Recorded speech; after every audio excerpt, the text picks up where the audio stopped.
Hello, children. How are you all? Hope you all are fine. My dear children, I am really very happy to see you all enthusiastically participating in this online classes and you all are doing your homeworks on time and submitting it properly. It is a great work, my dear children. Please keep up the same work. Okay, the same mode. We shall start a new lesson today. That is our grammar lesson. We are going to start our grammar lessons for grade 5. Grammar is important because it provides information that helps the reader's comprehension. It eliminates grammatical errors in your writing and enhances clear communication. Today we are going to start our first lesson in grammar, that is parts of speech. Children, you all know in our human body there are many organs, but each and every organ's works are different. They function in different ways, right? We see with our eyes, but we breathe with our lungs. Likewise, in grammar also, each and every topic performs in its own way in a sentence. So, it is a name given to a word based on its job in a sentence. So, there are 8 parts of speech in a sentence. Let us see what they are and a quick introduction about all those topics. The topics which we are going to go through in this lesson are verb, noun, pronouns, adjective, adverb, determiners, preposition, and conjunctions. First, let us see verb. It is an action or state. Every sentence in English has a verb. There is no sentence in English without a verb.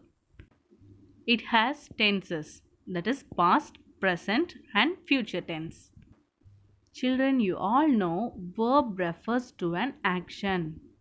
Okay, in a sentence, if a word indicates what a person does, what work is going on, then it is called a verb. Okay? And children, you all know verb not only performs action always. Sometimes it may be in the form of be form verbs, that is helping verbs. I think you all are well known about this particular word. It may be am, is, or, was, were, etc. So, in a sentence, if the verb is not performing any action, it may be replaced with some of these helping verbs, that is be form verbs. And you should know that none of the sentence in English is without a verb. Every sentence in English is with a verb. Let us see some examples. Hari plays cricket.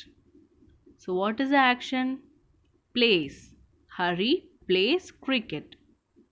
Plays is the verb. It is an action verb. I am writing my homework. See children, in this sentence we have an helping verb and also an action verb. Okay, so write is the verb here. I am a teacher. What is the action verb here? We doesn't have any action verb in this sentence, but we have a helping verb, that is am. Okay? So this is referred to state of being. What we are without an action verb also. This sentence gives us a complete meaning. Now second one, noun. A noun is a naming word. It refers to the name of persons, place, animal, thing, feeling, idea. Children, you all know we will always talk about something by referring to their names. Each and everything in this world has its name, right? It is called a noun, whatever it may be. If we refer it with a name, it is a noun. We have many types of noun. We will see about it later in a separate lesson. Okay, in this lesson we are just going to see a quick intro about all the topics. So let me give some examples for you about noun. For example, person. Anita. Even our name is also a noun, my dears. Not only our name, whatever it may be, if it is referred with a name, then it is a noun. If we mention it in a common way or a particular way, if we use a name for it, then it is a noun. Place, kambam, animal, dog. See, you will keep some names for your pet dog, that is okay, but commonly it is a dog. Okay, so it is also a noun. Thing, chair, feeling, fear, hunger. Okay, these things you can't see it, but you only can feel it, right? Your fear, happiness, sadness, hunger, it will be not shown to others, but you can only feel it. But you name it right, it is called fear, it is called hunger. Yes, so it is also a noun. And your ideas too, that is your thought, whatever you think, it is your idea, right? It is also called a noun. So some of the nouns you can only feel it, that doesn't have a physical existence, but they are also called as nouns. Third one, pronoun. It is used to replace a noun. The basic form of pronoun is subject pronouns, where we change a subject into its pronoun. That is, I, we, you, they, he, she, it. So, you came to know what is meant by pronoun, right, children? So, it is a word which is used to replace a noun. Just before sometimes we came to know what is meant by noun. It is a naming word. It is also referred to as subject. Do you know what is meant by subject? In a sentence, what we talk about is called subject. If that particular subject is replaced with some other word, it is called a pronoun. So, some of the subjective pronouns are I, we, you, they, he, she, it. Okay, you if you are mentioning only yourself, you will tell I. We will replace the subjects according to the subjective pronoun rules, which we will see in detail later on. Now I'll give you a simple example. Divya has my book. In this sentence, Divya is the subject. About whom we are talking about in the sentence? Divya. So Divya has my book. So the subject Divya is replaced with the pronoun she. As Divya refers to a girl name, we are replacing it with the pronoun she. Mostly, pronouns avoid the repetition of nouns in a sentence and also in a paragraph. Now, fourth one, adjective. Adjective is a describing word. It describes a noun in a sentence such as opinion, size, color, material. Listen, children, if you want to describe about a noun, usually we will add some additional information about that noun sometimes. For example, look at this one. They drive an amazing big red sports car. Okay, I am just going to give a detailed information about that sports car. See how I am describing about it, how I am adding additional information about it. First, I am telling my opinion. I am telling it is an amazing. What size it is?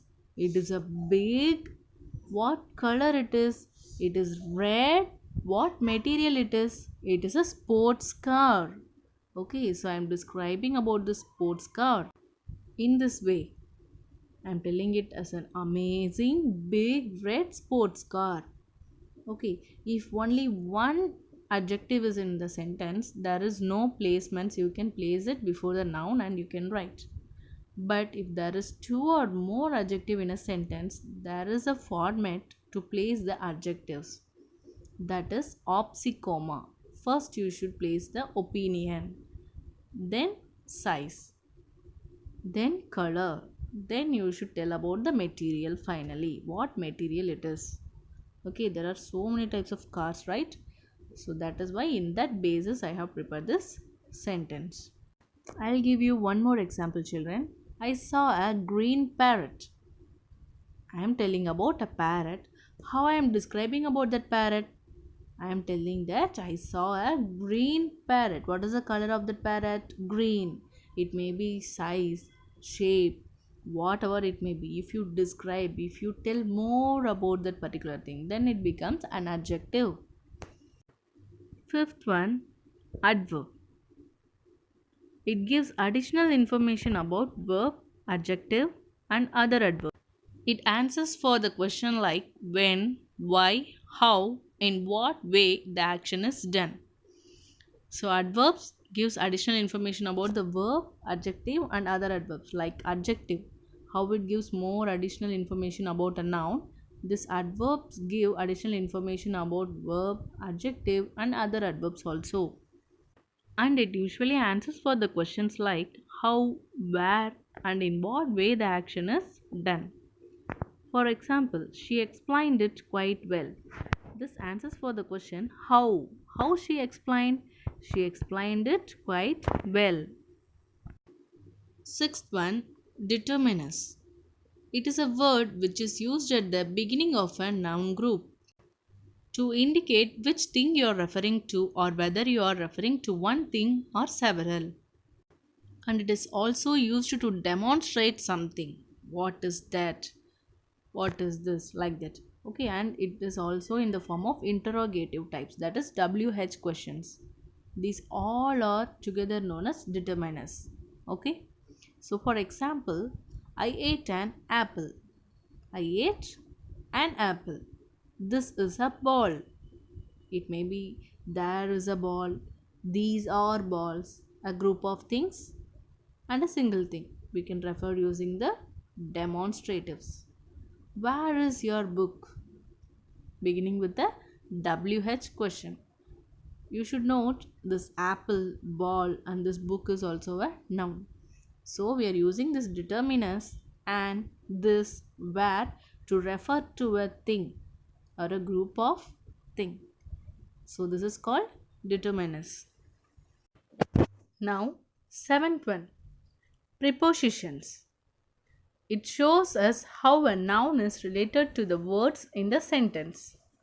So, if there is a noun in a sentence, this preposition shows us the relationship between the noun and the other words in the sentence. How does the noun relates to it? Okay, they can be on, in, at, during, across, for, and many more prepositions are also there. For example, the book is on the table. Where is the book? The book is on the table. So, we use the preposition on to relate the book and the table. Okay, by using the preposition on, it relates book and table. That we came to know the book is kept on the table. Okay, now eighth one, conjunctions. We use them to join words or group of words. They are words like and, but, because, when. Without conjunctions, we can't make a paragraph in a sentence, or we can't join any two sentences. Only by using the conjunction we can do that. We have learned many stories, paragraphs, and essays, right? How we get that? If all these things are represented only in the form of sentence, will you get a clear idea about it? How it is connected and formed into a big stories? Only by using these conjunctions, because it is used to join two sentences, two words, two phrases, or group of words. The most commonly used conjunctions are and, but, because, and when. For example, she bought a shirt and a book. This sentence may be splitted up into two, like she bought a shirt, she bought a book. As the concept is the same, we are merging these two sentences as she bought a shirt and a book. Not only the usage of and children, we have many more conjunction, and the usage of these conjunctions also differs from each other. We'll see it in a detailed version in our grammar lessons, which is coming further for you in grade 5. But as of now, we came to the end of the lesson, parts of speech. Children, all the topics which we came across this lesson is just an introduction part and not a detailed version. Detailed version of these topics will be coming further in your grammar lessons. By next week we'll be starting noun in detailed version, and hope you all understood the concept. As of now, you know the topics of parts of speech and the usage of it. That is much enough. Hope you all understood the lesson very well. I'll see you soon next week. Thank you all. Stay safe and be at home.